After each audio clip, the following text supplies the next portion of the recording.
Welcome, everybody, once again to the Sleeping with Sonja podcast. I am thrilled and elated. I don't think there are enough words for me to describe how excited I am for today's guest. Dr. Niki Grayer, welcome. Thank you. I'm so glad to be here. I'm so glad to see you. It's amazing. And it's amazing to see you not in scrubs. I know. Both of us. So Niki and I go back about, it's a decade. A decade. It's crazy. And before we get into our history and why we're sitting here in our silk pajamas and not in scrubs having a chat, I want to share a little bit about your background and where you are today and what an inspiration you are, not just to me, but to so many other people. Dr. Niki Grayer is a double specialty anesthesiologist and critical care physician dedicated to helping other doctors re-enter the workforce after a hiatus. She currently works at multiple surgical centers and works to consult through her company, the Reentry MD, on people who had left healthcare or left medicine and are now are looking for their way to come back into the space. Why did Dr. Grayer leave healthcare, you ask? Well, she also happens to be an NFL wife. And the chaos of the schedule and timing and being a mom led her to have to make changes, which created this new sense of a life where there could be some semblance of balance. Now, Niki, do you actually have any balance in your life? I'm trying. You're trying. I've learned over time. But, I mean, it was a new world for me. Yeah. So back several years ago, we're married. He's working in the NFL. I'm a doctor, both busy schedules. To say the least, right? To say the least. And you don't have to be in a professional sports arena. Anybody with busy lives or working a full-time job. Right. It's just hard to find the time. Sure. And then you add kids into the mix. So what happened with me was we relocated across the country because he joined a team, a different team. And I found myself all of a sudden with 2 kids under 2 in a place where I didn't know anybody. In a new city. Yeah, new city, Yep. New state, new coast. Wow. You know? Yeah, the opposite. Right. And as an East Coast girl, it's a very different life. On the West Coast. And it was just a new world. And so I couldn't immediately go back to work. I thought I would maybe take like 6 months off and then just venture back into the workforce. But, 6 months turned into like 2.5 years. Right. Right. Because we blink and the time goes. And time goes by. And you're trying to manage everybody's schedules. You got 2 busy kids, let alone illnesses come in. Like kids get sick, you get sick, or whatever happens. You know, I ended up taking the time off to basically raise the kids and get settled and manage everything. And then we relocated back to the East Coast. And all of a sudden, I'm like, okay, there's a little bit of normalcy. Right. This feels like home again. Yeah. And then the caveat of that was we relocated back to the East Coast. Guess what? March of 2020. Oh, well, okay. So I seem to have forgotten. I've sort of, there's a little bit of the last 4 years that have left my memory. Yes. So you came back right before the height of COVID. Well, COVID was just like boom. It was trending. Yeah. It was just starting to trend. It was crazy. Yeah. It was like we were in the LA area, and it was like boom, boom, boom. Several things happened in the world. We were in LA and then like Kobe died. And that was a whole thing. Yeah, of course. And then we were like, and as that was happening, like, he got the job offer. And so we relocated back to the East Coast and things were starting to shut down because of COVID. And so we just got in a plane, left our stuff. Oh, took the kids, and we're like, we'll figure it out later, because we didn't know if flights were going to shut down. Sure. Roads were shutting down. Like, we didn't know what was happening, because it was March, and that was when things were first starting to... That's when really it started to get back, especially on the East Coast. Those of us on the East Coast remember it was like... It was crazy, and nobody knew what was happening. Like, the news was changing day by day. Right. So we got in and everybody was getting on flights going back to where they were, because they didn't know shutdowns didn't happen yet. Sure. They were about to happen. Sure. Little did we know. So we get back to the East Coast, and I shutdowns were happening, and then we kind of got settled a little bit in a little rental to try to figure it out. And I was like, I felt the need to go back to work immediately because there was such a demand. I mean, people were dying. I have chills. Yeah, people were dying left and right. Yep. And people were saying, if you're, surgeries were getting canceled. So it was just elective surgeries happening. And I'm also ICU. Right. So I'm thinking like, my services are needed in the ICUs. And so I reached out to several places, and everybody needed people. And so I ended up traveling, going into New York and working. And that was like my first entry back into the workforce. Right. After taking about 2.5 years off. Was the height of the pandemic. And if that doesn't just speak to who you are as a person, right? Like you had this life in the West Coast, and let's be honest, you probably could continue down the road of saying, I will be a stay-at-home mom, which, listen, probably the hardest job in the world. Without question. I will say without a doubt, stay-at-home moms is harder. That job is harder than going into COVID ICU. I personally think, this is my personal belief. Right. So you could have chosen that path, but instead you felt called and compelled to give back in a way that you are capable of. And, you and I know each other. And the reason you were such an inspiration to me is because you were the intensivist when I was a new ICU nurse in my old unit. Yeah. And it's not just that you are capable of doing these things. I was able to watch you serve as a model to so many of us as a young attending, to come in and be so eloquent and educated, but still humble and approachable. And those are Thank you. And sincerely, you are the reason I became inspired to enter the field of anesthesia. And I don't share that often with everyone because it's just a very, it's not conversations that I frequently have. Yeah. But I remember watching you. There was a critical situation with a patient, and I remember watching you stand your ground with a physician who could be a challenge to stand up against purely based on skill, experience, reputation, right. Yeah. Right. There's a level of intimidation. And for many of us, it was a lot of sort of walking on eggshells in particular. But the way that you were able to advocate for the patient during the situation, I remember watching and thinking, she did not yell and she did not raise her voice, but she very clearly made her point.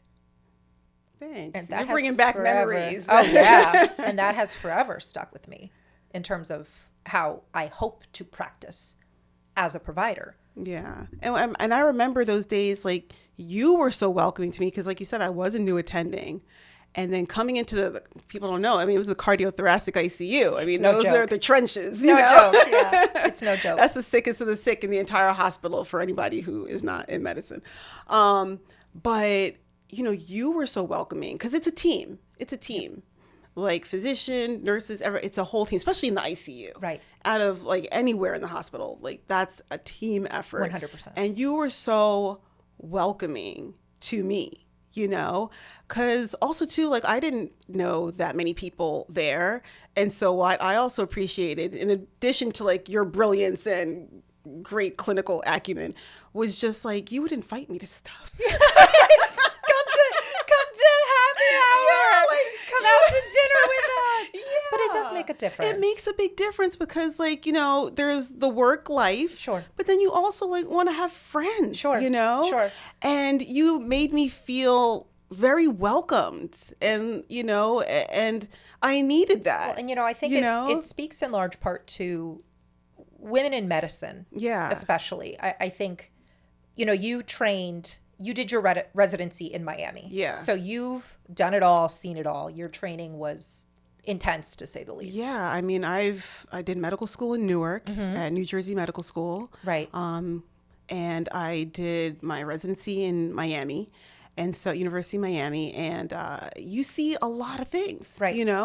You see so much trauma, right? You see so much hope, you see so much death, you see so much life, but it really sticks with you, you know? And so bringing that, so where we worked together, you know, I had a lot of background, but also, you know, you look young, you're a woman. Of course. A woman of color also on top of that. Right. And so you do have to kind of use a certain type of, I felt like, tact to being authoritative. Oh, yes. There's a certain sort of situational acumen that you develop throughout the years.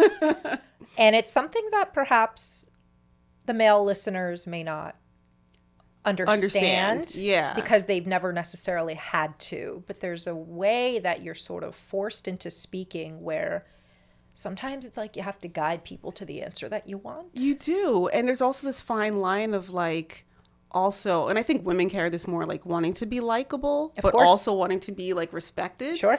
And you can be taken like in the wrong way if you're too blunt, if you're too forced, there's really no too blunt or too forceful, but you know what I mean? Like, you know, trying to get your message across in a way that people will take it, respect it, and also listen to you. Right. You know? It's not enough to deliver the message. It needs to be received by the person as well. Yeah. And as a woman, not only a woman in medicine, but you're someone who, I mean, traditionally the role of an ICU intensivist. Yeah.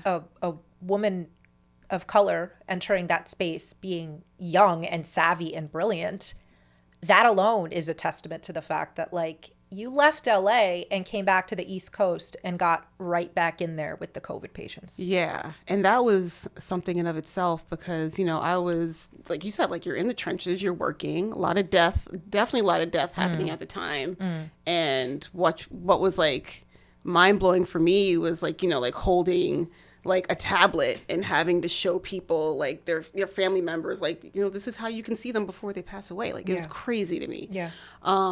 But then also too, like in the earlier days of COVID, I was like, you know, taking like not going right near my kids and my family immediately when coming back because you didn't know what you could or you should or shouldn't do. But that also helped me make a transition eventually after being in the ICUs, being in the hospitals during COVID and having time away from my kids. Working is that like after everything kind of died down a little bit after COVID and I had, you know, I fully like now re-entered the workforce. Sure. People were asking me, they're like, you know, how did you get back into it?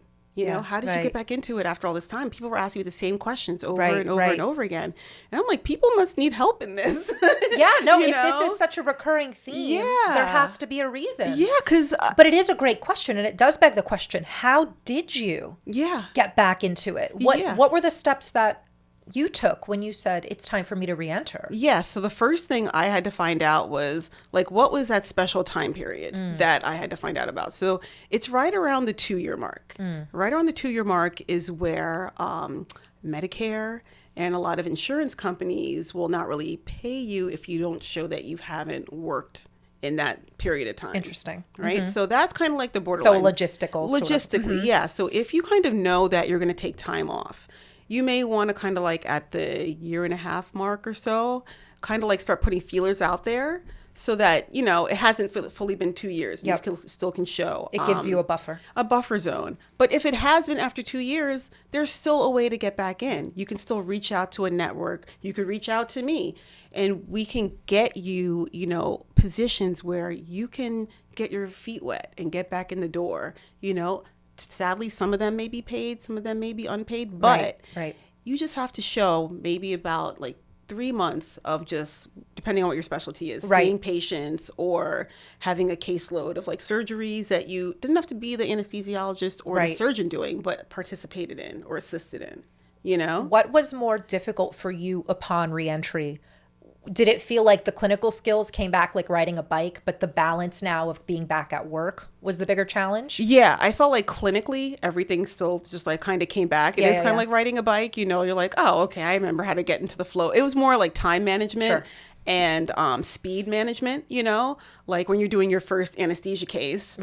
After being away from it for a while, you know, like you come in extra early, set up your room. And for those of you who may not be in the medical field, the reality of medicine in the United States is efficiency matters. Yeah. Definitely. Efficiency matters. And that is a pain point, I think, for a lot of providers who say, I want to give the safest possible care. Yes. But I also understand the need to remain efficient. Yes. It is not an easy task. It is not an easy task. Mm-hmm. And, even in the field of anesthesia, sure.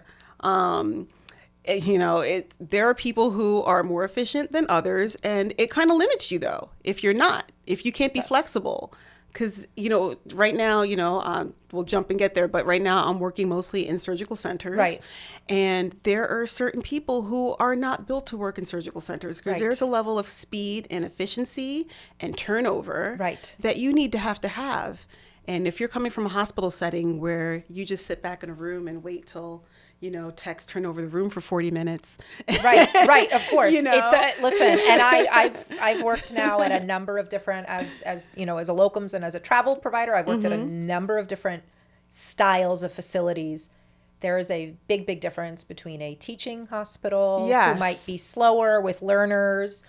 You can take your time. You can wake a patient up, no problem. Yes. It can take 40 minutes and nobody bats an eye. Mm-hmm. If you're at a surgery center and that happens, you're not going to last. You're not going to last, especially, if you want to do in your high-end boutique surgical practices. Which people, that's the dream and the goal. Yeah, but people don't realize the liabilities and the things with that too, because, if you're working in like a boutique office, plastic surgery practice where the turnover is high, the patients are very high need. Right. And they expect a certain level of, luxury to the medicine that you practice. Right. It's not enough to have a good anesthetic. It needs to be a luxurious anesthetic. A luxurious anesthetic. And you have to look a certain part. And you have to speak to them a certain way and do certain accommodations. And so you have to be flexible is the name of the game. Right. And some people don't have that flexibility. But I feel like I've gained lots of flexibility working in different things.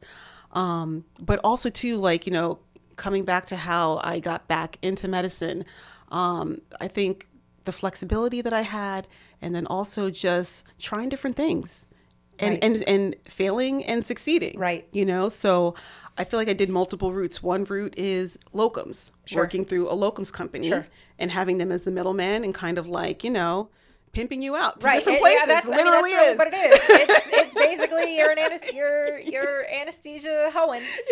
That's 1,000%. And you're pimped out. You might make more, but you're gonna take more. That's for sure. By the locums company. Right. And and you make more, but you're not really in control as much. You can kind of pick and choose, but they present to you. So what your basket of choices is smaller because they present to you a certain amount of things. And then after you take certain jobs, you may also be restricted in where else you can go after that. Sure. If you're not savvy enough. And for you, obviously, your schedule is incredibly important because your husband follows the NFL training schedule. Exactly, right? I would imagine that impacts tremendously on your day-to-day planning. Yeah. And so we have seasons, right? For me in particular, there's in season, there's out of season, and then one of the hardest seasons of all is training camp season, for me, for you, of course. And so I have to adjust my personal schedule accordingly, and then also I have 2 young kids, right. So there's in school, out of school, and then school plays and field trips. I need a whiteboard, just to as someone who's divorced without children, I'm like, I don't even understand how you can go about your daily life. I struggle with you picture Tom Cruise in The Matrix and you're just moving precisely. So what worked for me, there was transitions, right? So I transitioned back to working in the East Coast, and then my first step was just reaching out to hospitals and I would see postings about things on websites, so I would reach out directly, and they a lot of times were directly to locums companies that they were already contracted with, and then they would kind of actually sign me up for the job, and I would work that way, and that's how I did sort of that middleman process. Yeah, and that's how I did COVID. And then I was as a locums doc, you always want to have multiple eggs in your basket, right? You got your hand in every pot. That's it. Yeah. So from that, I reached out to a local hospital who needed docs, and they wanted me to come work full time. And I'm like, okay, instead of traveling now, I'm just going to be local and I'll work full time. So I took a W-2 job. Okay. And so I was doing that, and the schedule was horrendous for my life.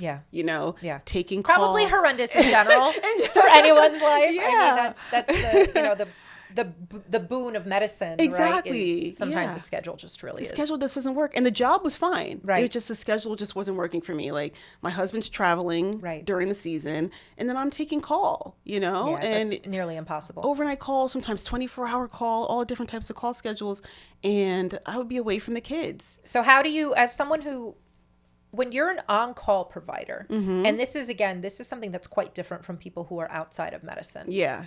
You can't just say, I'm going to leave work and go pick up the kids. Yeah, no, there is literally no way. So how many plans do you have to have in place as safety nets? So I had a 3, maybe 4 backup system. Oh, that's to wild. Try to make it that's work. Wild. That's spoken like a true anesthesiologist. Yeah. In fact, you had to back up to the backup to the backup. Yeah, because you're for people who are not in medicine, like if you are on call. And for me, on-call meant I was in the hospital overnight. In-house call, yeah. Yeah, in-house call. And so I'm physically there, and you can't just pick up and leave, There's no pool to pull from. Right. You're the pool. You're it. You're the pool. You're the ocean. You're the... And a lot of times you're dealing with, like, the sickest of the sick because, that's what you deal with on call. So let's say logistically, right? You get a call, your kid is sick, and you have to leave. You can't just leave. No. It might take, 5 or 6 hours to figure out if somebody can make it in. Sure. And that's if somebody can make it in. Sure. A lot of times nobody can come relieve you. So my backup system was, and a lot of times at this time, my husband's already traveling, right? So he's out of town. Right. So that backup is not there. Right. And so safety net number 1 is off training the Philadelphia Eagles somewhere. Yes. And so my backup was the nanny who was, there. With my kids physically, but let's say she had an emergency, right? And then I had a backup, which was like a babysitter who would babysit for us sometimes.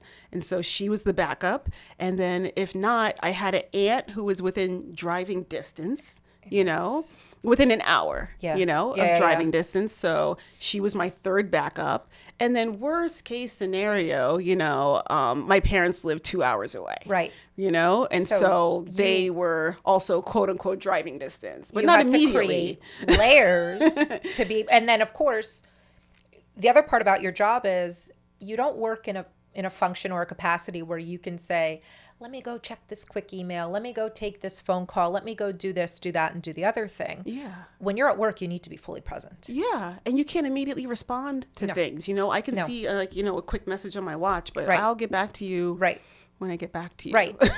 So when you're there, you have to focus on the patient and the people that are in front of you, that are under your care. So to have that, the mental load of motherhood is something that I simply cannot wrap my head around. And I feel like everybody does it when they need it, you kind of rise to the occasion of whatever's demanded of you, especially in this field, everybody's capable. It's just having to do it, right? Sure. Like I think about like your work, personal work, professional work, travel schedule, coordinating everything. Right. You have a team. You have a team that works with you also. It's wild. Which is literally, again, I still feel like I'm faking it every day. No. They are literally the best human beings on the planet. Yes. And it feels like we have gelled in this way that is incredible. But Nick, I have no idea what I'm doing. But you put it together. Figure it out. I just figure it out. There's Sonja the business. Right. Right. There's Sonja the medical badass. Right. And then there's also Sonja, like the personal person. Yeah. And there's a lot to put together. I think it took a long time. And I think COVID did a lot of things to a lot of us. And for me, it really, I had such a trajectory during my life during the peak of COVID where I got divorced in a Zoom box. My mom died shortly after. I was transitioning in my career. And all of this sort of came to a head. And I said, I'm not living my life the way the world wants me to live my life. Yeah. I will not spend 60 hours a week in a hospital. I will not continue down a path that is prescribed by others for me. Yeah. And it took a lot of really major shit happening in life to get to a position where I said, okay, well, even just with this podcast, I said, I've always wanted to do a podcast. Mm-hmm. I've always wanted to speak to people about their journeys. I am intensely curious about other human beings. Yeah. But I don't love putting myself out there. What's the best solution to this problem? I'll get other people. Oh, you know what? Yes, go in front of a camera, literally on video and record, and put myself out there anyway. Yeah, but that's what they say. Like, when's the best time to start? When you're not ready. That's right? A fact. That is a fact. And I think that's true even with your company, with the Reentry MD. You noticed a need. Yeah. You didn't have a resource to look to. No, and that was the thing. When I was trying to reach out to places, well, I mean, I saw there was a need for docs, right, during COVID. Right. And I was reaching out to places, but there is also like a fear mindset that you have to like get over, right? Because I'm thinking like, oh, I haven't been working for 2.5 years. Who's going to want me? Sure. Everybody needs you. Everybody needs your expertise. But that fear of, like, you have to get that fear out of your mind, It's very, very simple to feel like you're going to compare yourself to others. Yeah. And to undervalue what it is that you're capable of. Yeah. And I think that's true just in general. Listen, I mean, look at society and look at everything we see every day on social media and out in the world. Yeah. It always feels like everyone else is ahead of where you are. Mm-hmm.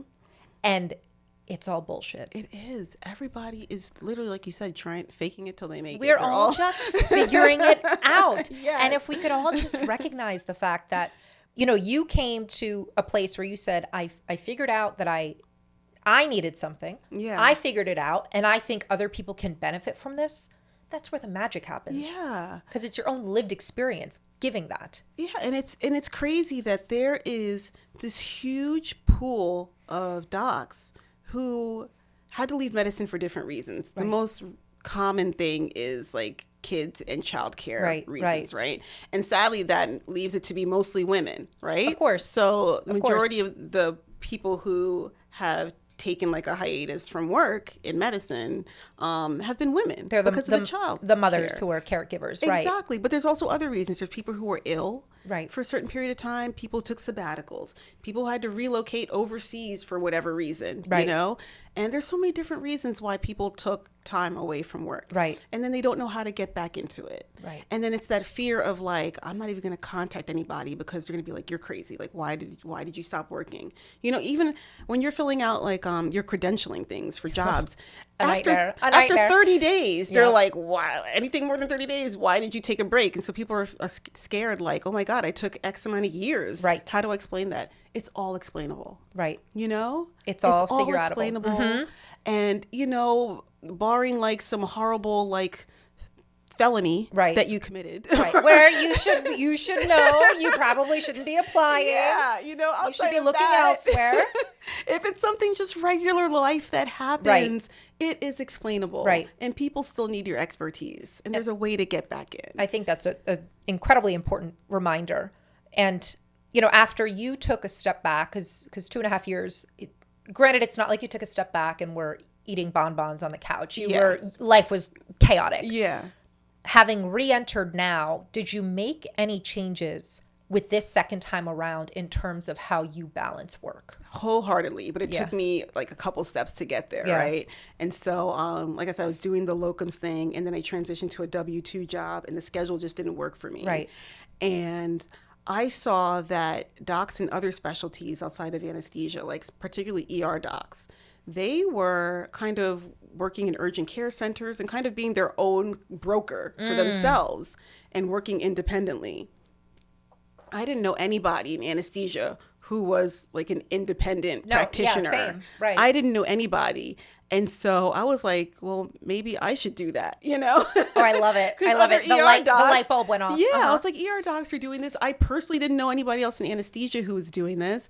And so I was like, I'm just going to try it. So I personally contacted other local anesthesia groups. And I said, listen, I'm available to help you out. How can I help you? What's your need? Right. And multiple places got back to me and like, yes, we could use your services here, here, here, and here. And then I was like, oh, okay, I'm kind of in the driver's seat here. Oh, that's incredible. And so that gives you control. Yeah. And so I decided personally for me, I didn't want to take call. I didn't want to work weekends. Right. Okay. I mean, same. Yeah. Same. Yeah. Where I am now. Right. Exactly. And, and so I decided for me, in order to make that happen, was to work in surgical centers. Because I figured if I went back into the hospitals, as much as I said I didn't want to take call, you would kind of like be guilted, of course, into taking call, or guilted into working. And you feel like you're not a team player. Yes.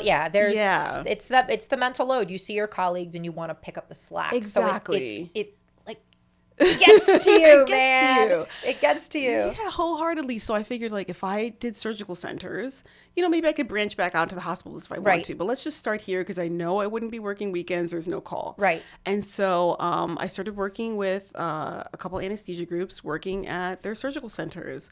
And I kind of fell into this routine with this one anesthesia group and working at their kind of handful of surgical centers. And it's been working out.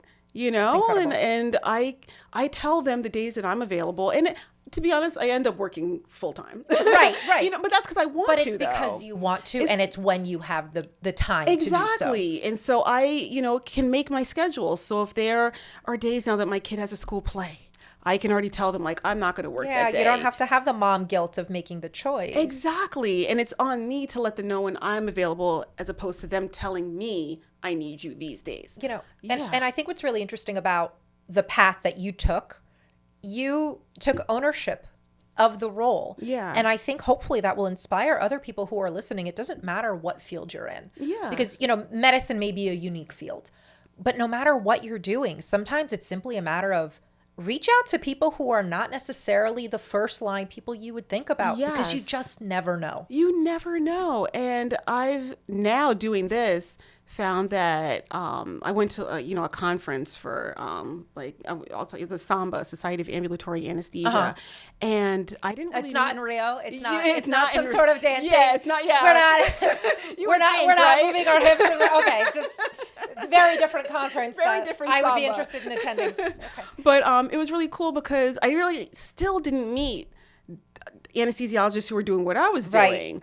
Right. The ones who were closest were the ones who were doing like office-based anesthesia, right? Where they were kind of literally bringing like anesthesia machines with them and working in different offices. Holy most likely cow. for like, and it was most likely anesthesia. It was most usually anesthesia for like pediatric dentistry or a few plastic groups that worked out of an office. Office-based anesthesia. A traveling anesthesia roadshow. Exactly. Yeah. But I didn't meet many people who were kind of on their own, working still in surgical centers or hospitals and things. So still kind of don't know many people doing that like I'm doing it, but it's growing.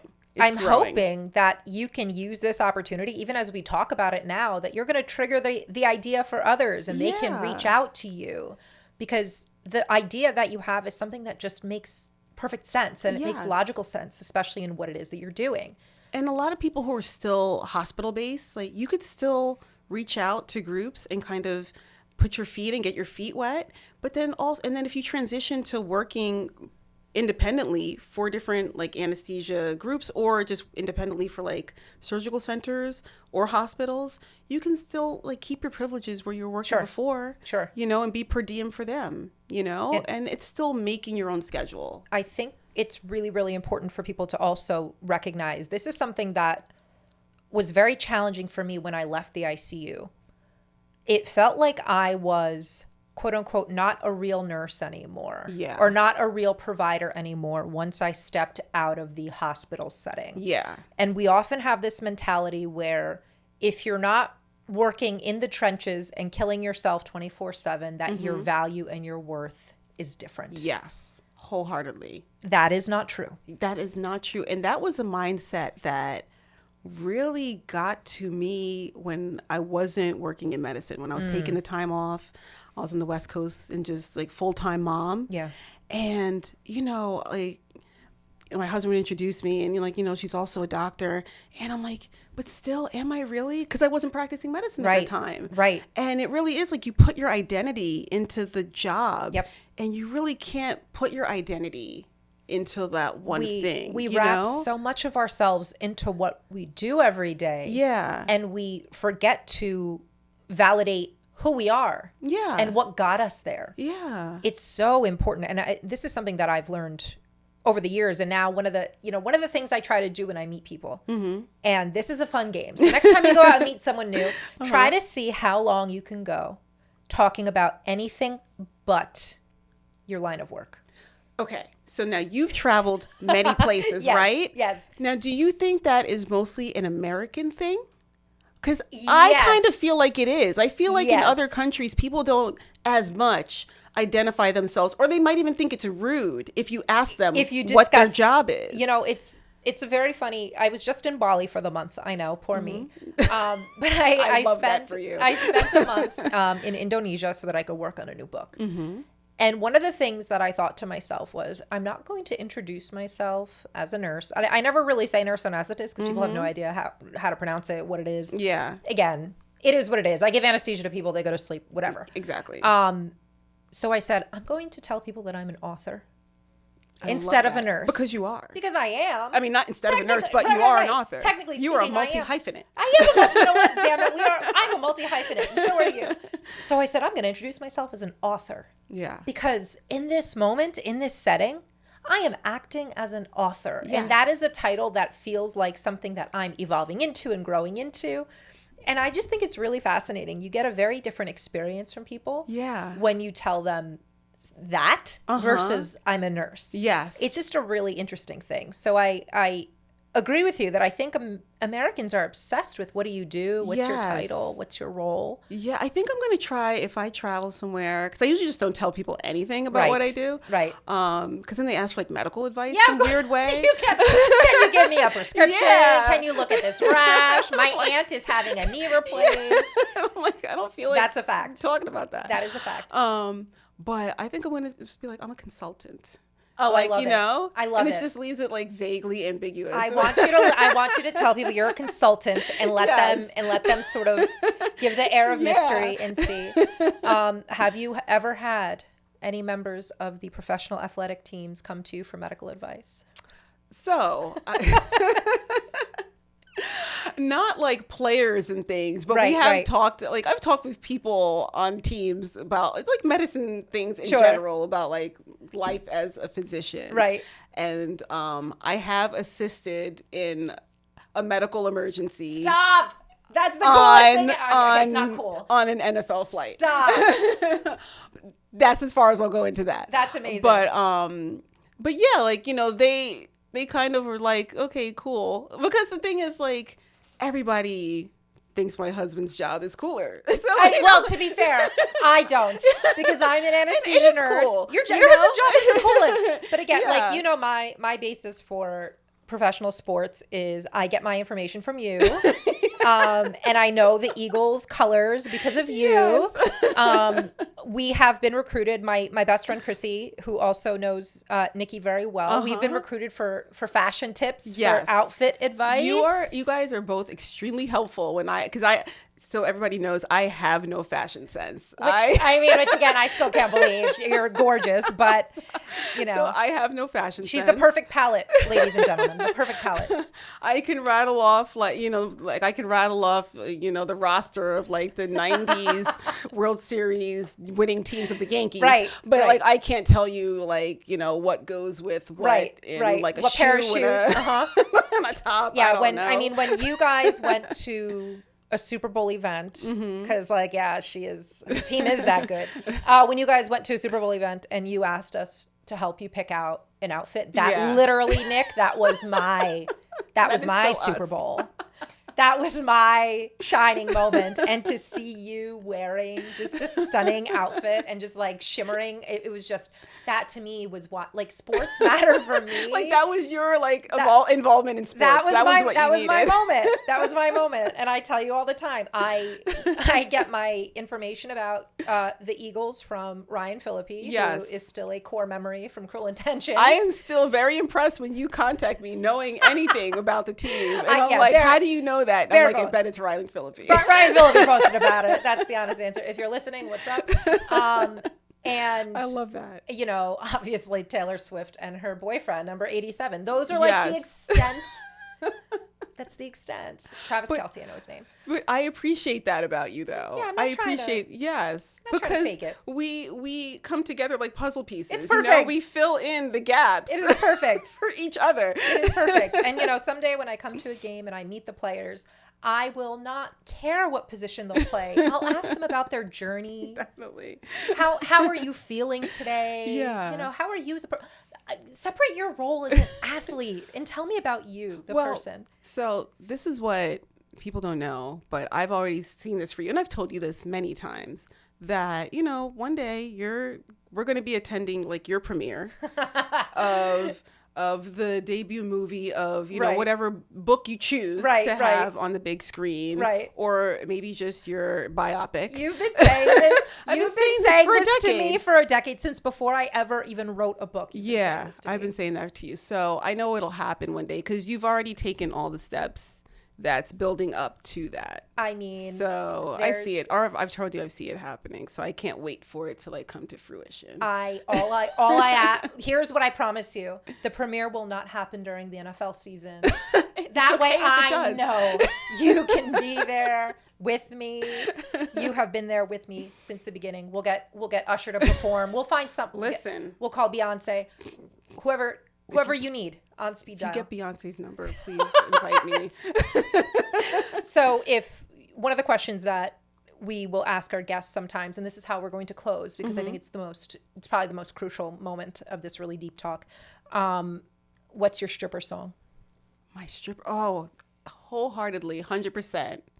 Bad Girl by Usher. Oh my God. Oh yeah, that is. I didn't have to think about it. You did not even flinch. That was expert level. That was like clinical precision with you knowing the answer. And then I have a number 2. Yeah, of course. You can have a top 2. Rude Boy Rihanna. Oh yeah. I mean, also incredible. Yeah, all right, easy. So that was easy. See, good. These are the important things. And I know I've said this before, and I don't care if I'm a trope and if I'm just so basic. Yeah. It's Pony. Okay. That's it's a good Pony. one too. If I could play Pony right now, I would play Pony. Classic. I don't know what Genuine's up to, but thank you, because I was way too young to be knowing that song. Genuine's out there working on his knees. His knees will. No offense, Genuine. We can help. Well, listen, we can help. We're here for you. Yeah. So thank you to Beyonce, to Usher, to Rihanna, and to Genuine for this. We thank you for rounding out the show, and also the Philadelphia Eagles, who I think you guys are really great, even though I know nothing about what you do. I appreciate the interest that you take. Of course. At any point. Of course. I love it. Oh, Dr. Niki Grayer, thank you so much for being here with us today. It has been we could talk probably for hours. Yes. So we'll have to cut ourselves off. Please let us know if our listeners want to find you. Mm-hmm. Where can they find you? Do you have a website that we can go to for consulting purposes? Yeah. So you can find me on all social media accounts at great. Dr. Niki Grayer. It's DRNIKI. It's 1K. 1K. Important. Yes, it's important. Grayer is GRAY. So Dr. Niki Grayer. And my website is www.reentrymd.com. And you can contact me about consulting needs if you know anybody, or if you are a physician who's taken time out of medicine and is trying to find their way back. I can help. That is fantastic. It's a huge service. We will make sure to put all of that information in the show notes with your contact information so that people can reach out to you and share with us what their favorite stripper song is too. Yes, I look forward to hearing. Nikki, it is always a pleasure. A decade running. This is just like a full circle moment. We're keeping it going. Thank you all so much for tuning in today. Thank you for sleeping with Sonja. Until next time.